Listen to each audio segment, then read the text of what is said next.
Assalamualaikum warahmatullahi wabarakatuh. Apa kabar anak-anak?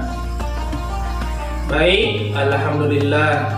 Pada pertemuan kali ini kita kembali dalam pembelajaran pendidikan agama Islam. Dan tentu mudah-mudahan pada pembelajaran ini bermanfaat untuk kita semua. Nah, baik untuk anak-anakku sekalian, pada kesempatan kali ini itu kita akan membahas tentang puasa akan membentuk pribadi yang bertakwa.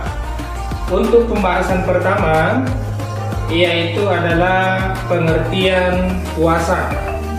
Jadi puasa di sini merupakan rukun Islam yang keempat ya. Nah, baik, kita melangkah kepada pengertian puasa. Yang pertama, puasa menurut istilah berarti saum, yang berarti menahan. Yang kedua, puasa menurut bahasa yaitu menahan dari segala sesuatu yang membatalkan dari terbit fajar sampai terbenamnya matahari. Nah, pada poin kedua ini mudah-mudahan bisa dipahami.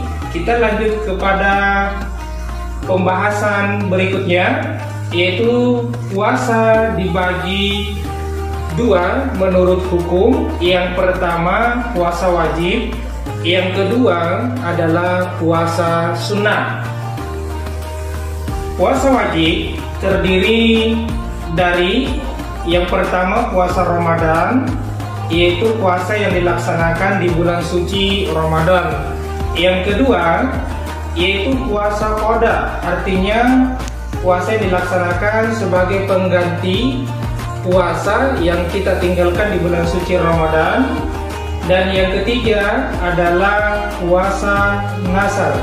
Puasa nasar artinya puasa yang dilaksanakan karena berjanji mendapatkan hikmah atau mendapatkan rezeki dari Allah Subhanahu wa taala.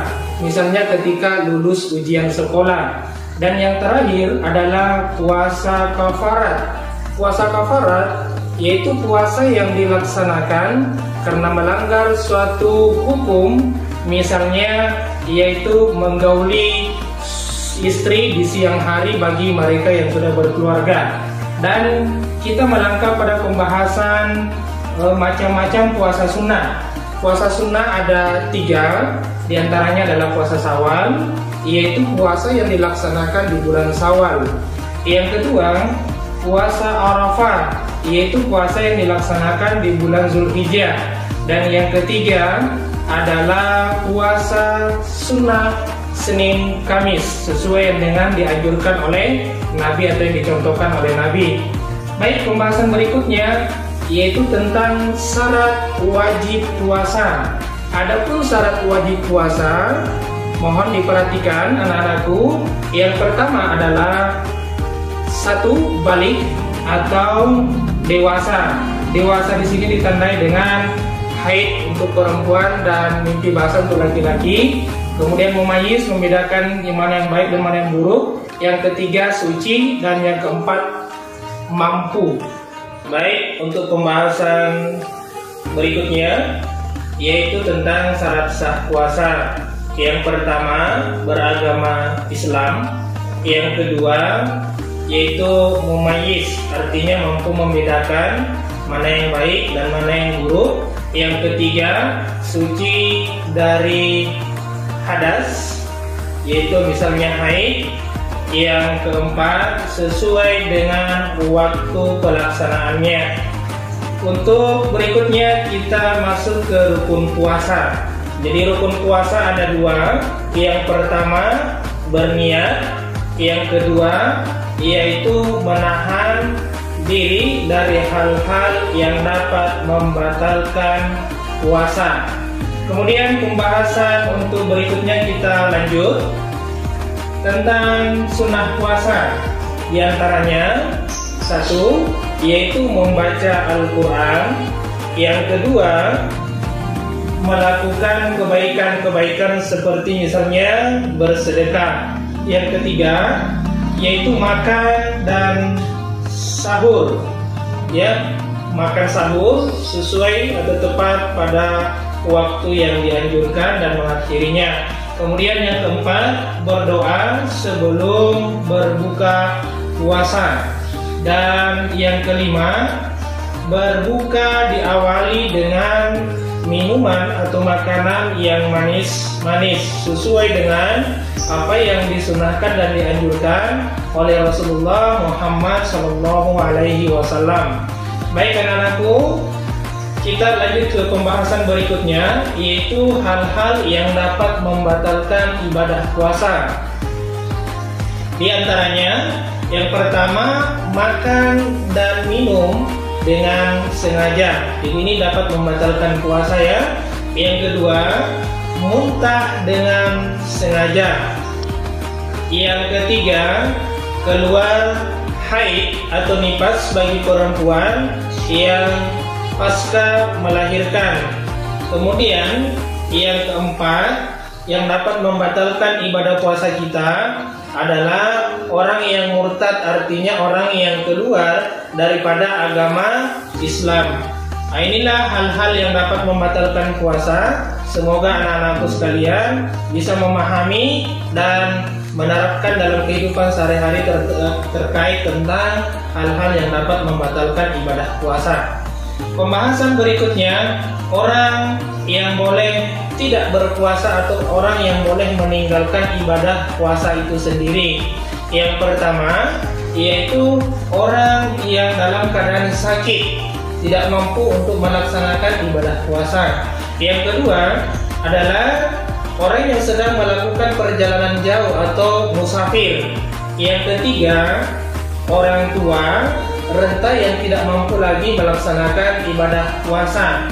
Yang keempat, ibu hamil atau ibu yang sedang menyusui bayinya, maka boleh tidak melaksanakan ibadah puasa karena dikhawatirkan memberikan efek kepada kesehatan si ibu maupun bayinya. Dan yang terakhir, adapun halangan-halangan atau uzur lainnya. Pembahasan berikutnya, adapun hikmah berpuasa. Hikmah berpuasa yang pertama yaitu mendekatkan diri kepada Allah Subhanahu wa taala. Yang kedua yaitu melatih kedisiplinan dan kejujuran bagi seorang muslim. Yang ketiga yaitu pengendalian diri atau mengontrol daripada hawa nafsu yang bisa membahayakan atau merugikan diri kita sendiri maupun orang lain. Dan yang keempat, memelihara kesehatan kita. Jadi orang yang berpuasa tentunya dia akan hidup sehat karena akan terbiasa melakukan hal-hal positif dan tentu juga akan menjaga setiap perkataan dan lisan maupun kebersihannya. Dan yang kelima yaitu berkasih sayang kepada fakir miskin. Artinya kita melakukan kebajikan atau kebaikan kepada fakir atau miskin yang membutuhkan pertolongan. Dan yang terakhir adalah sebagai ungkapan rasa syukur kita kepada Allah Subhanahu wa taala. Inilah hikmah berpuasa khususnya di bulan suci Ramadan.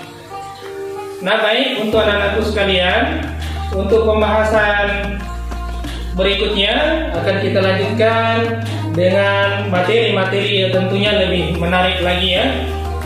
Semoga daripada apa yang kita pelajari pada kesempatan kali ini bermanfaat untuk kita dan tentu harus menjadi anak yang soleh, meningkatkan keimanan kita dan ketakwaan kita kepada Allah Subhanahu wa taala. Insyaallah di pertemuan berikutnya kita akan membahas di pembahasan masih tentang puasa, yaitu tata cara puasa dan hal-hal lain yang dianggap penting. Demikian, sekian daripada Bapak Guru yang sempat saya paparkan atau saya sampaikan tentang materi puasa hari ini. Billahi taufiq wal hidayah. Assalamualaikum warahmatullahi wabarakatuh.